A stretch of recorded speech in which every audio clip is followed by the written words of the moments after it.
Kita akan melanjutkan pembacaan firman Tuhan hari ini. Ya, dan kita sudah sampai di 2 Tawarik pasal yang ke-6, Saudara. Ya, dan dikatakan di sana akhirnya Raja Salomo berhasil membangun ya bait Allah, di mana Tuhan memberi dia tanggung jawab. Dan akhirnya kita sudah membaca kemarin ya, Tuhan menepati janjinya lewat Salomo. Ya, Tuhan menepati janjinya kepada Daud bahwa anaknya yang akan membangun bait Allah itu. Dan sekarang kita lanjutkan ya di 2 Tawarik pasal 6, sekarang ayat yang ke-12. Doa Salomo. Ya, dan kemudian di sana dikatakan berdirilah Salomo ya di hadapan segenap ya jemaat Israel, lalu menadahkan tangannya karena Salomo telah membuat sebuah mimbar tembaga yang panjangnya 5 hasta dan lebarnya itu juga 5 hasta, tingginya juga ya 3 hasta, dan ditaruhnya di halaman. Ia berdiri di atasnya lalu berlutut di hadapan ya segenap jemaat Israel dan menadahkan tangannya ke langit sambil berkata, ya Tuhan Allah Israel, tidak ada Allah seperti Engkau di langit dan di bumi. Engkau yang memelihara perjanjian dan kasih setia kepada hamba-hambamu yang dengan segenap hatinya hidup di hadapanmu. Engkau yang tetap berpegang pada janjimu terhadap hambamu Daud ayahku, dan yang telah menggenapi dengan tanganmu apa yang kau firmankan dengan mulutmu seperti yang terjadi pada hari ini. Salomo berlutut di hadapan seluruh bangsa Israel. Untuk apa? Menyatakan kebesaran Tuhan, menyatakan bahwa Tuhan adalah Allah yang ajaib yang telah menggenapi semua janjinya terhadap Daud ayahnya. Saudara, perlu ya ketika kita berdoa kita juga harus mendeklar ya janji-janji Tuhan, kita harus mendeklar perbuatan Tuhan yang ajaib. Ketika engkau berdoa atau engkau bersyukur, perkatakan, Tuhan terima kasih sebab engkau baik, engkau dahsyat, engkau menggenapi segala janjimu atas hidupku. Saya pun setiap hari berkata seperti itu ya. Di sini pun di Jepang saya perkatakan, Tuhan terima kasih engkau Allah yang menggenapi janji-janjimu terhadap hidup kami sekeluarga. Apa yang dulu Tuhan pernah ucapkan kepada saya ya, bahwa satu saat engkau akan pergi ke bangsa-bangsa ya untuk menyatakan, untuk melihat bahwa ya janji Tuhan itu ya dan amin. Dan hari-hari ini itu terjadi, makanya saya perkatakan terima kasih Tuhan. Bersama dengan Engkau segalanya menjadi mungkin dan tidak ada perkara yang mustahil. Di dalam hidup kita perlu mendeklar janji Tuhan, saudara. Daripada engkau terpuruk memikirkan masalah hidupmu, lebih baik engkau perkatakan. Salomo mengangkat tangan di hadapan bangsa Israel dan dia berkata, terima kasih Tuhan, Engkau Allah Israel. Tidak ada Allah yang seperti Engkau. Engkau yang memelihara perjanjian dan kasih setiamu. Bahkan Engkau yang sudah menggenapi segala janjimu atas Daud ayahku. Ya, dan pada hari ini semua itu telah terjadi. Saudara, terus perkatakan janji Tuhan. Perkatakan, aku percaya Tuhan, aku percaya Engkau Tuhan yang sanggup menggenapi janji-janjimu. Perkatakan saudara. Ya, dia berkata di sana ya ayat 16, maka sekarang ya Tuhan Allah Israel. Ya, dia bilang ya ayat 15 dulu kita lihat. Engkau yang telah berpegang pada janjimu terhadap hambamu Daud ayahku, dan yang telah menggenapi dengan tanganmu apa yang kau firmankan dengan mulutmu, seperti yang terjadi pada hari ini. Ayat 16, maka sekarang ya Tuhan Allah Israel, peliharalah apa yang kau janjikan kepada hambamu Daud ayahku, dan dengan berkata keturunanmu takkan terputus di hadapanku dan tetap akan duduk di atas tahta kerajaan Israel, asal anak-anakmu tetap hidup menurut hukumku sama seperti engkau hidup di hadapanku. Maka sekarang ya Tuhan Allah Israel, biarlah terbukti kebenaran firman-Mu yang telah kau ucapkan kepada hamba-Mu Daud. Saudara, Satu hal doa Salomo yang dia panjatkan kepada Tuhan adalah dia berkata, karena semua sudah tergenapi ya Tuhan, maka sekarang ya Tuhan peliharalah apa yang kau janjikan kepada hambamu Daud ayahku dengan berkata keturunanmu takkan terputus di hadapanku asalkan anak-anakmu tetap hidup menurut hukumku sama seperti engkau hidup di hadapanku. Tuhan pernah berjanji kepada Daud, dia akan mengokohkan ya tata kerajaan Israel lewat anak-anak Daud asal ada syaratnya, asal mereka hidup berdasarkan hukum-hukum Tuhan. Saudara, ya janji Tuhan pasti terjadi asalkan kita mau sungguh-sungguh hidup berdasarkan hukum-hukum Tuhan. Kita mau hidup benar, kita mau hidup kudus di hadapan Tuhan, maka janji Tuhan itu tidak akan terhalang. Tapi ketika kita ini ya tidak hidup sungguh-sungguh takut Tuhan, maka kita juga tidak akan melihat janji Tuhan itu terjadi dalam hidup kita. Saudara bisa bayangkan seorang raja seperti Salomo, dia berlutut di depan rakyatnya dan dia menengadah kepada Tuhan, mengangkat tangan. Ini adalah menunjukkan satu sikap penghormatan Raja Salomo kepada Tuhan. Raja saja menghormati Tuhan. Demikian juga dengan kita, saudara. Kita harus sungguh-sungguh menghormati Tuhan. Ya, dan Salomo berdoa ayat 17, dia berkata 2 Tawarik 6 ayat 17. Maka sekarang ya Tuhan Allah Israel, biarlah terbukti kebenaran firman-Mu yang telah Kau ucapkan kepada hamba-Mu Daud. Ayat 18, tetapi benarkah Allah hendak diam bersama dengan manusia di atas bumi? Sesungguhnya langit, bahkan langit yang mengatasi segala langit pun tidaklah dapat memuat engkau. Ya, dan terlebih lagi rumah yang kudirikan ini. Maka berpalinglah kepada doa dan permohonan hamba-Mu ini ya Tuhan Allahku. Dengarkanlah seruan dan doa yang hamba-Mu panjatkan di hadapan-Mu ini. Kiranya mata-Mu terbuka terhadap rumah ini siang dan malam, terhadap tempat yang Kau katakan akan menjadi kediaman nama-Mu. Dengarkanlah doa yang hamba-Mu panjatkan di tempat ini. Ya, jadi saudara, Salomo itu berkata kepada Tuhan bahwa Engkau itu pencipta, Engkau itu Tuhan yang besar, Tuhan yang dahsyat, Tuhan yang menciptakan segala-galanya. Ya, dan tidak ada satu tempat pun yang bisa menampung atau layak untuk Tuhan hadir. Ya, apalagi di rumah yang aku dirikan ini, ya, apakah artinya rumah ini dibanding dengan kemuliaan dan kedahsyatan Tuhan yang luar biasa. Jadi Salomo itu berkata, Tuhan ya, apakah Engkau ya akan mau sudi tinggal di rumah yang aku dirikan itu? Ya, maka Salomo meminta kepada Tuhan. Dia bilang, tolong Tuhan berpalinglah kepada doaku dan dengarkanlah permohonan hamba ini. Ya, biarlah kiranya mata-Mu itu terbuka terhadap rumah ini siang dan malam, terhadap tempat yang Kau katakan akan menjadi kediaman nama-Mu. Dengarkanlah doa hamba-Mu ya, yang hamba panjatkan di tempat ini.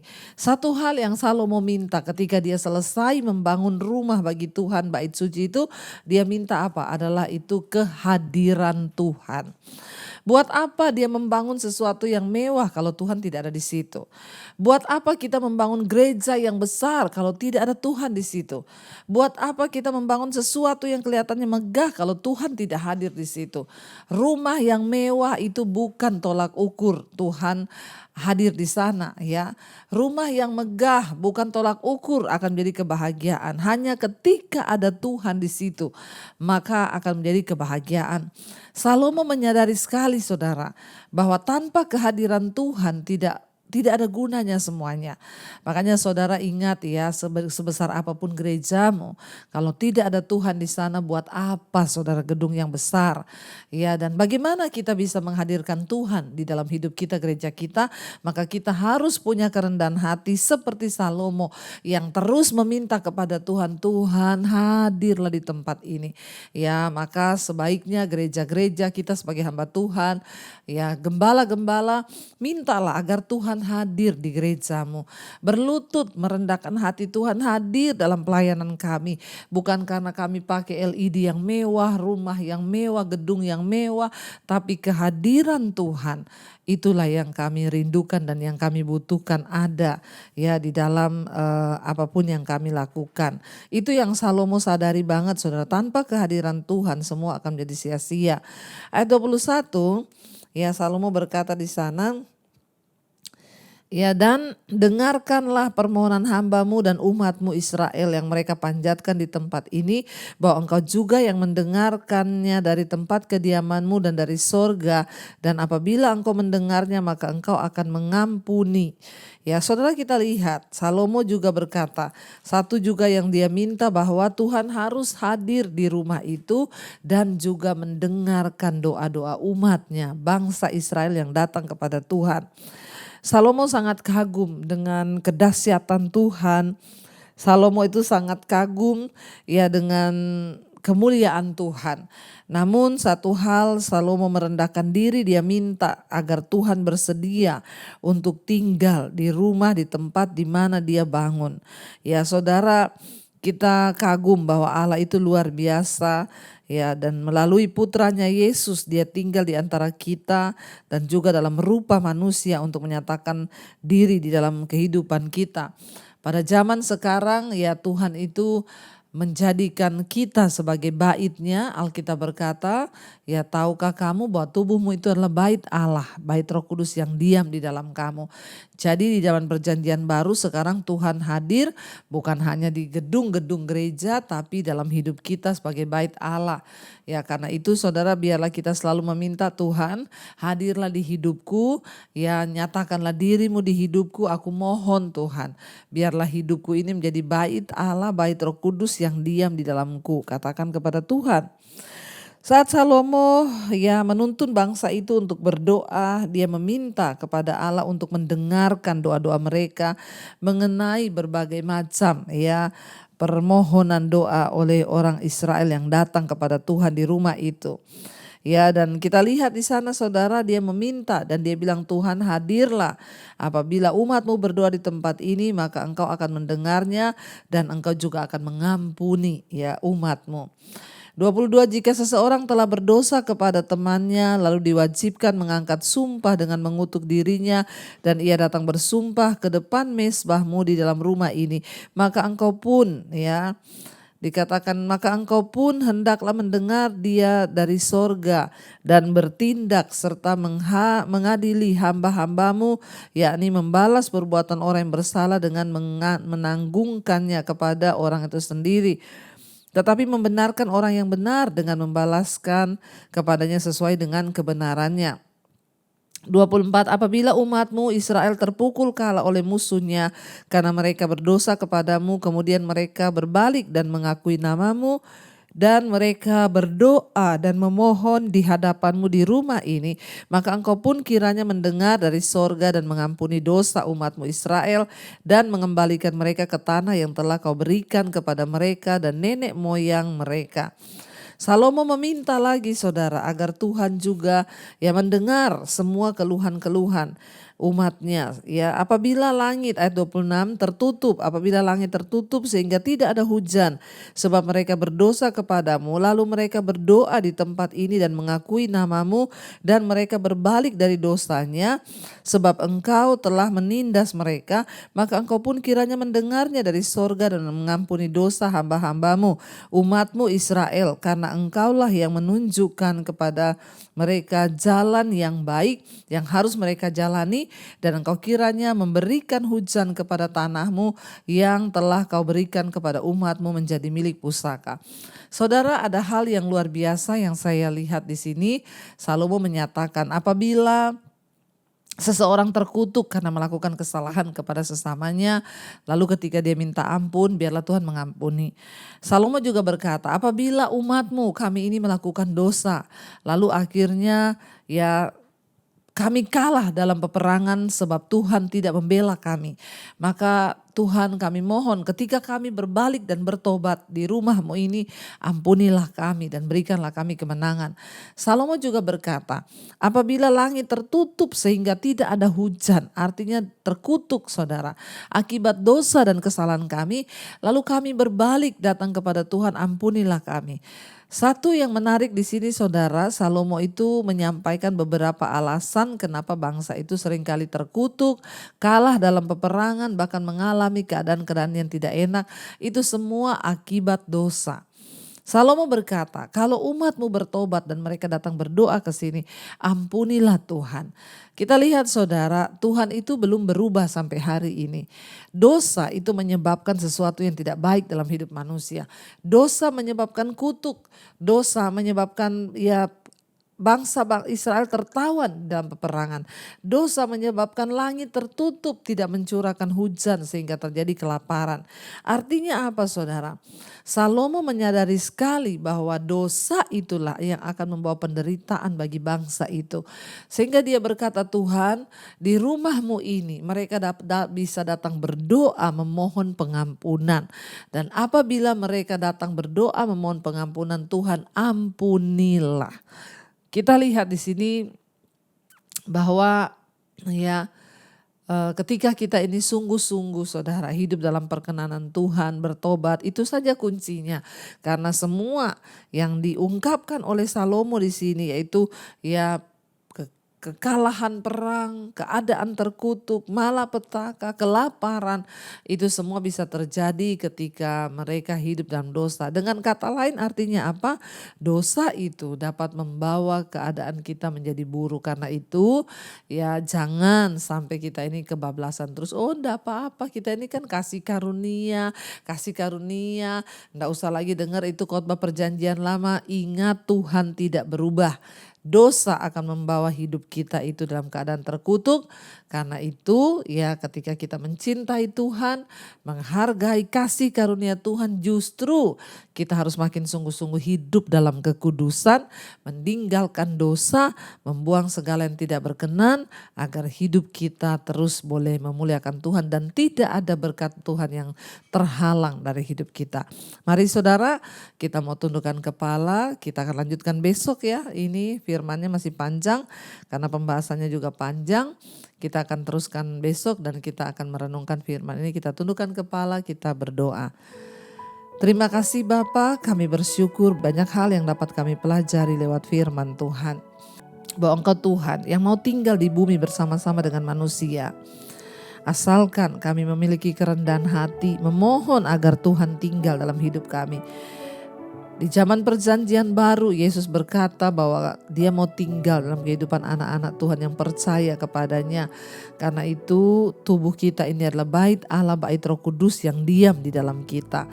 Biarlah Engkau tinggal dalam hidup kami Tuhan. Karena itu sucikan dan kuduskan hidup kami. Allah itu adalah Allah yang kudus, Roh Kudus itu kudus. Dia mau tinggal di tempat yang kudus, yang bersih. Karena itu kami mau buang segala dosa, pertikaian, kepahitan, kekecewaan, kenajisan, percabulan, perselingkuhan, homoseksual, lesbian, kepahitan, amarah. Tuhan kami mau buang semua itu. Biarlah Tuhan Engkau menjadikan hidup kami kudus dan Engkau boleh tinggal di dalam hidup kami. Hidup kami layak menjadi tempat tinggalnya Tuhan. Itu yang kami minta Bapa, sebab tanpa Tuhan di hidup kami tahu semuanya akan jadi sia-sia. Seberapa mewah pun rumah kami, seberapa hebat pun karir kami, seberapa banyak kekayaan kami, tanpa Tuhan semuanya akan menjadi sia-sia. Terima kasih Bapa. Karena itu saudara, terimalah kiranya berkat, rahmat, anugerah dari Allah Bapa, cinta kasih Tuhan Yesus Kristus, penyertaan Allah Roh Kudus turun atas hidup kita. Mulai ini bahkan sampai kali yang kedua Tuhan Yesus datang kembali menjemput kita.